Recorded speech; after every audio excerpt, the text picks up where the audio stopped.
Hello friends, welcome to my YouTube channel. हम कर रहे हैं लुसेंट जी के और इसमें हमारा फिज़िक्स चल रहा है और हम शुरू करेंगे फ्लोटेशन। आइए हम देखते सबसे पहले बायोंट फोर्स को। When a body is immersed partially और wholly in a liquid, force acts on a body by a liquid in upward direction. अगर हम एक बॉडी इमर्स्ड किया हुआ है पार्शियली और होली एक लिक्विड में, तो उस पर जो लिक्विड पे उस force acts on body by a liquid, जो बॉडी पे लिक्विड के द्वारा फोर्स लगाया जा रहा है अपवर्ड डायरेक्शन में, उसको हम लोग बोलते हैं बायोंट फोर्स। ठीक है। It is equal to the weight of liquid displaced by body and acts at the centre of gravity of displaced liquid. Its study was first made by Archimedes. इसको सबसे पहले आर्किमिडीज ने पढ़ाया था, इसलिए हम लोग आर्किमिडीज प्रिंसिपल को देखते हैं। लेकिन उसके पहले क्या है, it is equal to the weight of liquid displaced by body and acts at the centre of gravity of displaced liquid का वेट जो डिस्प्लेस होगा बॉडी पे एक्ट करेगा, और जो सेंटर ऑफ ग्रेविटी होगी डिस्प्लेस्ड लिक्विड का इक्वल होगा वेट ऑफ लिक्विड डिस्प्लेस्ड का। Its study was first made by Archimedes. सबसे पहले ये आर्किमिडीज ने हम लोग को बताया था। आर्किमिडीज प्रिंसिपल क्या है, तो व्हेन अ बॉडी, पहले हम लोग एग्जांपल एक देखते हैं फ्लोटेशन का। जब हम लोग नहा रहे होते हैं तो उसमें एक हम लोग मग को पानी में बकेट में डालते हैं, तो क्या होता है कि जब हम मग को पानी के अंदर डुबोते हैं तो उस पर फोर्स लगाते हैं, तो क्या होता है, तो वो मग के ऊपर जब हम फोर्स लगाते हैं तो पानी की फोर्स मग के ऊपर ढकेलती है, उसी को हम लोग बोलते हैं बायोंट फोर्स। और आर्किमिडीज प्रिंसिपल क्या है, तो when a body is immersed partially or wholly in a liquid, there is an apparent loss in weight of body which is equal to the weight of liquid displaced by body। क्या कह रहा है Archimedes principal, कि when a body को immersed partially या Holi liquid में हम लोग करेंगे तो जो there is an apparent loss in the weight of body, apparent loss होगा वेट ऑफ बॉडी में, वो इक्वल होगा किसका, तो the weight of liquid displaced by body. जितना कि वो बॉडी लिक्विड जो है वो पानी डिस्प्लेस किया है, उतना ही जितना कि वो एपरेंट लॉस वेट का वहाँ पे लगा है, उसको हम लोग बोलते हैं Archimedes principal. Law of flotation क्या है, पहले एक देखते हैं इसका एग्जांपल आर्किमिडीज प्रिंसिपल का। लाइक कि एक नाव है, उसका जो नाव का वेट होगा वो कम हो जाएगा। कितना कम होगा, तो जितना नाव लिक्विड को डिस्प्लेस करेगा उतना ही उसका वेट कम हो जाएगा। लिक्विड ये देखते हैं लॉ ऑफ फ्लोटेशन में कि a body floats in a liquid if, एक बॉडी जो है वो लिक्विड में फ्लोट करेगा कब, तो फर्स्ट पॉइंट क्या है कि density of material of body is less than और equal to the density of liquid. Liquid में अगर बॉडी कब फ्लोट करेगी, तब फ्लोट करेगी density of material of body जो है वो डेंसिटी ऑफ लिक्विड से कम होगा या फिर इक्वल होगा। सेकेंड पॉइंट में क्या कहता है कि the density of material of body is equal to density of liquid, यानी density of material of body जो है वो इक्वल होगा किसका, तो डेंसिटी ऑफ लिक्विड का। तब क्या होगा, the body floats fully submerged, body float करेगा फुल्ली सबमर्ज्ड हो जाएगा इन लिक्विड में, इन न्यूट्रल इक्विलिब्रियम, इसको न्यूट्रल इक्विलिब्रियम हम लोग कहते हैं। थर्ड पॉइंट में क्या है, when body floats in neutral equilibrium, जब न्यूट्रल इक्विलिब्रियम में बॉडी फ्लोट करेगा तो the weight of body is equal to the weight displaced by liquid, तो जो वेट ऑफ बॉडी होगा वो इक्वल होगा किसका, तो जो weight displaced liquid of body, जो वेट डिस्प्लेस किया है लिक्विड उसके इक्वल होगा। फोर्थ पॉइंट में क्या कहता है, the centre of gravity of body and centre of gravity of displaced liquid should be in vertical line. The centre of gravity of body जो है और centre of gravity of displaced liquid है वो हमेशा वर्टिकल लाइन में same होना चाहिए, एक लाइन में होना चाहिए। और सेंटर ऑफ बायंसी किसको कहते हैं, तो the centre of gravity of liquid displaced by a body is called centre of buoyancy. जो बॉडी ने लिक्विड को डिस्प्लेस किया है उस पर जो सेंटर ऑफ ग्रेविटी लग रहा है उसे हम सेंटर ऑफ बायंसी बोलते हैं। अब देखते हैं नेक्स्ट है मेटा सेंटर क्या है, तो when a floating body is slightly titled from equilibrium position, when एक फ्लोटिंग बॉडी जो है वो स्लाइटली टाइटल्ड है, एक जार है, उसमें अगर ये वाटर है, उसमें अगर एक हम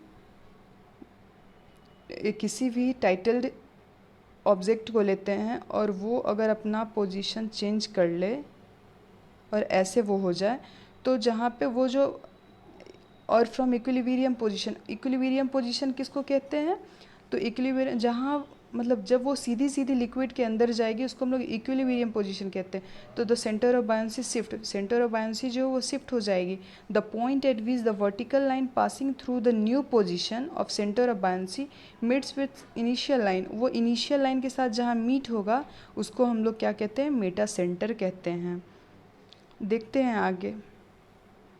When a solid body is dropped from boat floating in water, the level of water will. अगर एक बोट जो है वो फ्लोटिंग इन वाटर हो रहा है, उस पर एक सॉलिड बॉडी रखा गया है, अगर हम उसको फेंकते हैं, ड्रॉप्ड करते हैं पानी में, तो लेवल ऑफ वाटर क्या होता है?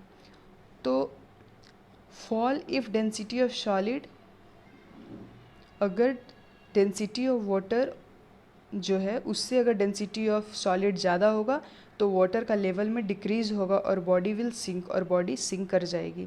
सेकेंड केस में क्या होता है कि डेंसिटी ऑफ वाटर ज़्यादा हो जाएगा डेंसिटी ऑफ सॉलिड से, तो वैसे केस में वाटर का जो लेवल है वो रिमेन अनचेंज्ड हो जाएगा और बॉडी विल फ्लोट, और बॉडी फ्लोट करेगी। फिर यहाँ नेक्स्ट एग्जांपल देखते हैं कि when a piece of ice, एक पीस ऑफ आइस जो है floating in liquid melts completely, the level of liquid plus water क्या होगा? अगर जो है when a piece of ice जो है वो फ्लोटिंग इन लिक्विड, एक लिक्विड में पीस ऑफ आइस फ्लोट करी, अगर वो मेल्ट कम्प्लीटली कर जाती है तो level of liquid plus water क्या होगा? तो अगर जब डेंसिटी ऑफ लिक्विड और डेंसिटी ऑफ वाटर सेम हुआ, इक्वल हुआ, तो लेवल में कोई चेंज नहीं होगा, लेवल अनचेंज्ड हो जाएगा, जैसा है वैसा ही रहेगा। But if density of water ज़्यादा हो जाता है डेंसिटी ऑफ लिक्विड से, तो लेवल जो है वो फॉल हो जाएगा, लेवल में फॉल हो जाएगा। डेंसिटी ऑफ वाटर से ज़्यादा अगर डेंसिटी ऑफ लिक्विड हो गया तो वैसे केस में लेवल राइज हो जाएगा। फिर नेक्स्ट एग्जांपल देखते हैं। A piece of solid embedded with an ice block is floating in water, एक जो है एक सॉलिड है, वहाँ बीच में एक आइस रख दिया और उसको एम्बेडेड कर दिया चारों तरफ से, और वो फ्लोट हो रहा है वाटर में, उसका भी आइस कम्प्लीटली मेल्ट कर जाता है, तो लेवल ऑफ वाटर क्या होगा?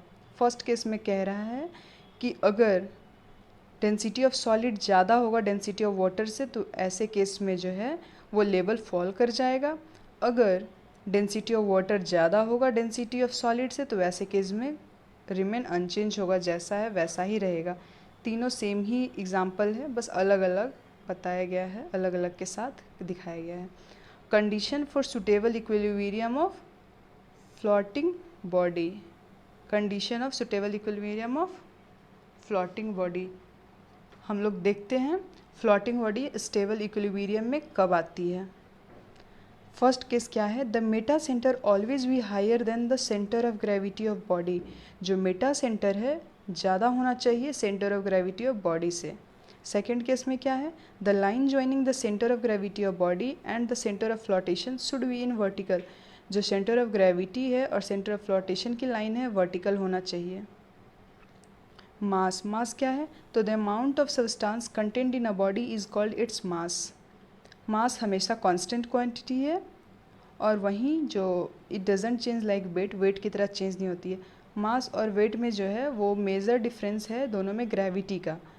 अगर वेट में क्या है कि वो चेंज होता रहता है क्योंकि इसमें ग्रेविटी है, लेकिन वही मास जो है वो हमेशा कांस्टेंट रहेगा, मास हमेशा कांस्टेंट रहेगा और वो हर जगह पे सेम होगा, अर्थ पे, मून पे, कहीं भी जाओ वो मास सेम रहेगा और वो ग्रेविटी पे डिपेंड नहीं करता है। डेंसिटी क्या है? तो density is defined as mass per unit volume, इसको हम लोग डिफाइन करते हैं मास पर यूनिट वॉल्यूम। डेंसिटी का फॉर्मूला होता है मास per unit volume, SI unit इसका होता है केजी मीटर पर क्यू होता है। रिलेटिव डेंसिटी क्या होता है? तो density of material by density of water at 4 degree Celsius, 4 degree Celsius पे जो डेंसिटी ऑफ वाटर है वो मैक्सिमम होता है। सिंस द रिलेटिव डेंसिटी का रेशियो जो है वो यूनिटलेस होता है, क्योंकि रिलेटिव डेंसिटी दो डेंसिटी के बीच का है। Density of material KG per metre cube, density of water ये भी केजी पर मीटर क्यूब, दोनों कैंसिल हो जाएगा, इसलिए ये यूनिटलेस है। Relative density is measured by hydrometer, ये हाइड्रोमीटर से मेज़र करते हैं रिलेटिव डेंसिटी को। वहीं density of sea water is more than that of normal water, जो डेंसिटी ऑफ सी वाटर है वो ज़्यादा होता है नॉर्मल वाटर से। क्यों ज़्यादा होता है? तो due to salt added in water, क्योंकि सी वाटर में साल्ट एडेड होता है। This explains why it is easier to swim in sea water, इसलिए ईजी होता है स्विमर को स्विम करना सी वाटर में। When ice floats in water, जब आइस जो है फ्लॉट करता है वाटर में तो उसका 1/10 पार्ट जो है रिमेन आउटसाइड ऑफ वाटर, उसका 1/10 पार्ट हमेशा बाहर रहता है। If floating ice in water in a vessel melts, the level of water in vessel doesn't change। एक वेसल में अगर जो आइस है वो फ्लॉट कर रही है तो द लेवल ऑफ वाटर जो है वेसल का वो चेंज नहीं करेगा, वो पहले जितना उसका लेवल था उतना ही लेवल होगा आइस मेल्ट होने के बाद भी। Purity of milk is measured by lactometer, purity of milk जो है वो हम लोग लैक्टोमीटर से मेज़र करते हैं। That's all for today, keep watching, keep supporting, like, share and subscribe my channel. Thank you. Bye bye.